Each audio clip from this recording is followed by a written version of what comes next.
Well, it's that time of the year, mock draft season. We're finally here. This will be my first of what I assure you will be many mock drafts. This one a little bit different though, as you know, I'm still trying to evaluate every single player. Still almost done, but for now, I figured this could be a good way to get a mock draft out there. This is the consensus best player available mock draft. We always talk about how you shouldn't draft just for need. You should draft best player available. Well, what if every team does not draft for need and instead drafts best player available according to the mock draft simulator or according to the consensus big board? That's what we're going to learn today. So let's just start off. And I'm not going to use the PFF rankings because theirs are a little bit different. I'm using the consensus big board, which is on NFL mock draft database.com. That's what I'm using, just in case you're curious. But first is the same in both of these scenarios. Bryce Young is the consensus number 1 overall pick, so the Panthers get their quarterback. I'm sure they feel good about it. And number 2, CJ Stroud to the Texans.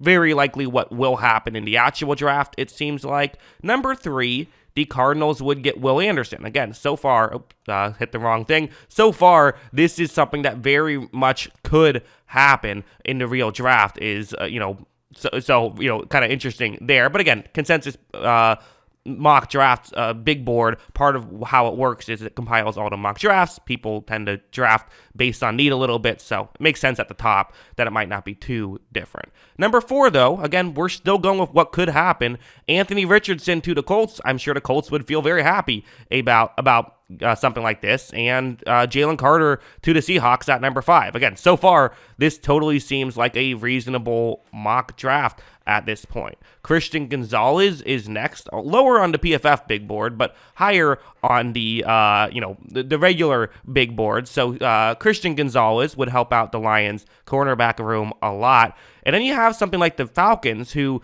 I wonder if the Raiders and the Falcons, I wonder if in the real draft would they go after Will Levis, but in this draft they will not. Tyree Wilson goes to the Raiders there, which, listen, they need a lot of stuff on defense, so, don't have to worry about need there. The Falcons would get Devin Witherspoon here, which, on one hand, I could totally see them not doing in real life because they don't need a corner at all. But at the same time, hey, Casey Hayward's not getting any younger. This is the kind of move that in 3-4 years might work out, even if it doesn't work out in year 1. So it's something that I think fans wouldn't like, but I could see it. Now at 9, here's one that fans would hate if it happened. Will Levis would go to the Bears at number 9. So the Bears, after all that, should they draft Bryce Young first overall? In this scenario, would still get a quarterback. Obviously, they're not going to. But again, hey, if it worked out, if Fields didn't work out and Will Levis did, they'd feel pretty good about it. But yeah, definitely not going to happen. Number 10 is Paris Johnson. Paris Johnson, the tackle out of Ohio State. Where is he on here? Here we go. So 19 on the PFF big board. But we'll go there. And again, definitely Eagles don't need to work on the offensive line. And probably if you're trying to compete for a Super Bowl, what you probably don't do is draft best player available in that scenario. If you're trying to compete right now, that's probably the one example I would be okay with drafting for need personally. Peter Skoronski is going to the Titans, which, hey, Titans could definitely use an offensive lineman. Don't hate that one necessarily. So, okay, now the Texans, who do they help out their young running back? They do, but maybe not the way that you might be expecting. In this one, they're getting Bijan Robinson, a running back, which, again, they don't need that. Wouldn't be a smart move. I don't like getting running backs that high in general, but again, that's the way this works. Number 13, the Jets, which I actually don't hate this. They would be getting Jackson Smith, Ngigba. Sorry, still don't know how to pronounce your name. Sorry, Jackson, though. Another fellow Jackson, so I like that. Listen, it's not listed as one of their needs on PFF, but at the same time, I don't know. I mean, getting a wide receiver that I think would fit that system really well and help out Aaron Rodgers. Like, okay, yeah, there's bigger needs. Maybe you can address those needs in other ways or in later rounds. Get the best player available. I don't think that's crazy. The Patriots here at number 14 would get someone who I think it's not crazy. I think they could end up with him at pick 14. Joey Porter Jr., you know how the Patriots love their corners. Is it a need? No, but it never, Patriots always find ways to get good corners, and they value that very highly, and it makes sense for them to. Packers here would get Lucas Van Ness at 15, which, I'm sure you could find value with him there. The Washington football team are now going to go Myles Murphy. So again, definitely not a need here for edge. I think that's kind of something they feel pretty good about. So maybe you don't go with this. But again, last year I said that a lot about specific guys when I did this last year, and it actually ended up some of them ended up making sense. So we'll see.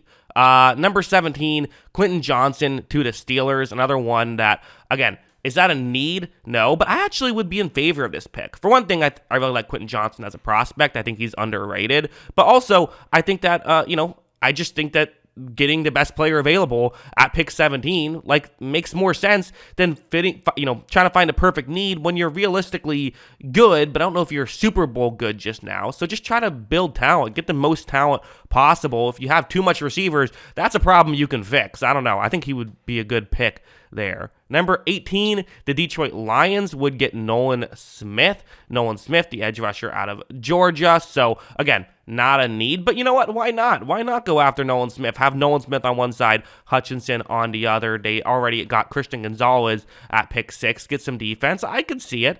Then at number 19, we actually have another example of actually being a good fit where someone who could Broderick Jones for the Buccaneers, they could use a tackle. This works out. That's kind of their biggest need. Every now and then something like that happens. So that's one of those examples.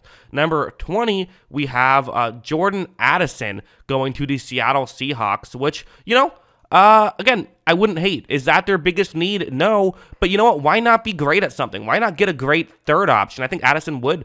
He's not a prospect I'm in love with necessarily, but I like him. And getting him as, a third option behind, obviously Lockett and Metcalf, that could make your receiving core awesome, which, hey, that's how you win Super Bowls, being awesome at stuff. So wouldn't hate that necessarily. The Chargers getting Kalijah Cansey here, which, listen, we talk about the Brandon Staley scheme. One of the big reasons it was successful is, it has Aaron Donald in it, right? When he was with the Rams. So why not get the guy who's gotten Aaron Donald comparisons? Sure, makes sense to me. Number 22, the Baltimore Ravens will be going after a tight end, which is, again, what they love to do. Michael Mayer is the guy who is going at pick 22. So, again, the Ravens love their tight ends. They might legitimately do this just because that's what they typically do. Brian Branch is going next to the Minnesota Vikings. So, there you go. Again, is that their biggest need? No, but again, why not? Get a good player. I don't hate that mentality necessarily. We also have Deonte Banks going to the Jaguars, which again, definitely, I don't know. I mean, could they find a place to use him? Yeah, they could find a place to use him. I wouldn't call this their biggest need at all. And I think that, again, Jaguars fans would kind of maybe want more of a immediate impact player, but I don't know. It's something that could make sense to me. Just, again, best player available. If you don't get him, well, who are you getting that fits a perfect need that is going to get similar value to someone like him? You know what I mean? That's just kind of where it comes down to. But anyways, number 25, the Giants. The Giants here are going to get Zay Flowers, which, again, another one of those. It's a perfect fit, and it's definitely what they need as well, so it kind of works out really well. That would be a dream scenario for the Giants, I think, because he would fit that scheme really well, I think. So 26, you have the Cowboys. Cowboys at 26 would be getting tackle Darnell Wright. Again, definitely I would not consider this to be a big need, but maybe in the future it could work out. I don't know. Again, who else would you get? I guess you could go linebacker in that spot. That's probably what they would do in real life. But again, in 5 years, what's going to help them out more? Maybe this pick. I don't know. Next up on the list is going to be the Dalton Kincaid, is actually next up on both PFF and the consensus big board. He's going to the Bills, which again, for the Bills, are they going to be looking at tight ends? I think it could help to get another option out there for the Bills. Why not? They don't have, their lead is defensive back, which they could use, but again, they're a pretty good team. I don't hate the idea of just going for a good player. The Bengals here are at number 28, so they'll be getting Brian Brees, another guy who's now top on the PFF big board. So getting another interior defensive lineman, that's listed as one of their needs on PFF, so not the worst scenario there. We then have the the Saints here, excuse me, at number 29. They are going to be getting Osiris Torrance will be the pick. Gotta find him. Here we go, out of Florida. So okay, actually, again, another one of their needs, something that could work out. You didn't have the Eagles. So let's remember the Eagles earlier drafted Paris Johnson, a tackle. Now would be drafting Darnell Washington, the tight end. Darnell Washington, if I could find him on the list.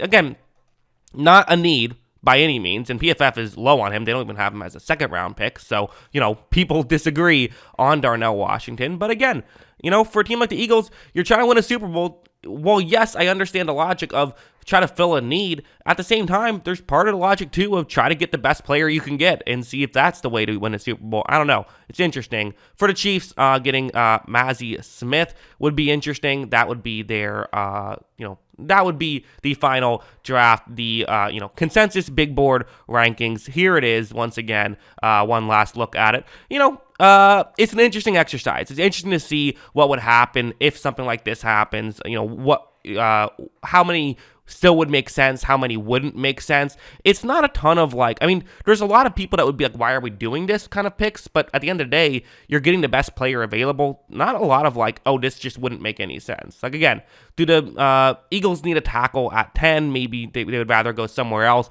There's a few you could look at, are rebuilding Texans going to draft a running back right away when they already have Dameon Pierce? Okay, probably not. But again, not paying this much attention to needs does give you typically the best player available, which is what makes it interesting. So yeah, that's what I think about all this. What do you guys think? Let me know in the comments below. Always love hearing from you. And of course, as always, thanks for watching.